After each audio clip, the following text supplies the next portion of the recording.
I used to believe creativity was a gift you were born with, until I discovered the hidden power of your brain's default mode network. That changed everything. For years, I thought I just wasn't creative. I'd sit in meetings watching colleagues light up with ideas while my mind stayed blank. I felt broken.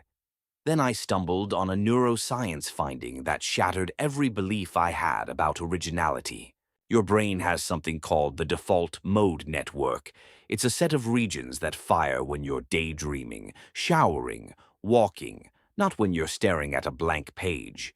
In a 2019 study from Stanford, participants generated 40% more creative solutions after a period of unstructured thinking compared to those who pushed harder. The problem is we've been taught creativity is about effort, but it's actually about letting go. Here's the twist. Take Salvador Dali. He'd sit with a key dangling above a metal plate, drifting into sleep. The moment he relaxed enough for the key to fall and wake him, he'd paint the surreal image from that dream state. He hacked his default mode network before neuroscience had a name for it. Here's the second myth, that creative ideas strike like lightning out of nowhere. In reality, creativity is combinatorial. Your brain takes existing concepts and remixes them. A study in the Journal of Creative Behavior found that 92% of breakthroughs came from combining two unrelated fields. Einstein called his theory of relativity a combinatorial play of known ideas. The trick isn't inventing from nothing. It's connecting dots nobody else sees. But how do you force those connections? I met a woman named Priya who runs a design firm in Mumbai. She was stuck on a client's packaging problem until she visited a spice market. She saw vendors layering cumin, cardamom, and saffron in bins. Not mixing them, just juxtaposing them. She applied that exact principle to the product design. The client's sales jumped 60%.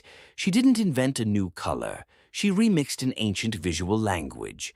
The deepest myth? That you have to be an expert. Beginners produce some of the most revolutionary ideas because they lack the fear of being wrong.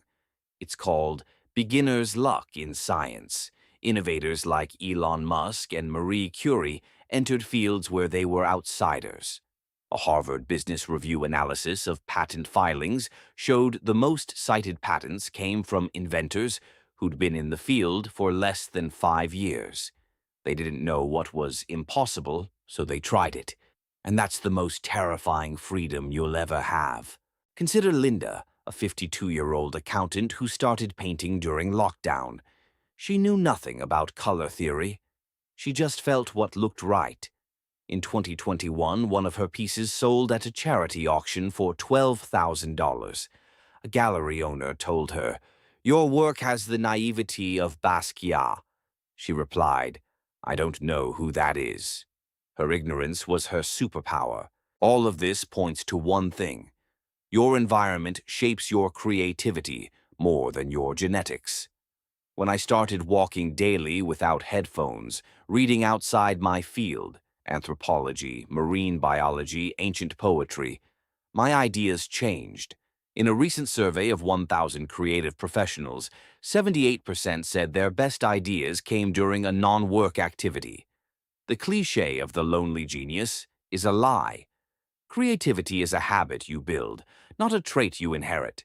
And here's the cost of ignoring this. I watched a friend named Dan burn out as a marketer because he forced creative output. He'd chug coffee, stare at screens, and produce mediocre campaigns. Eventually, he quit the industry. He told me, "I thought if I just worked harder, I'd get the spark back." He never realized the spark lives in the spaces between effort, in the shower, the walk, the silence. The tragedy isn't that he lacked talent, it's that he never trusted his own wiring. Your brain is not broken. It is not missing a creative gene. It is a combinatorial engine wired for originality. If you give it permission to wander, to fail, to remix, creativity isn't a lightning strike. It's a quiet bloom you learn to water. If this shifted something for you, Subscribe. We're just getting started. Next video, the neuroscience behind why your best decisions happen when you stop trying so hard. See you then. Follow for daily confidence hacks that actually work.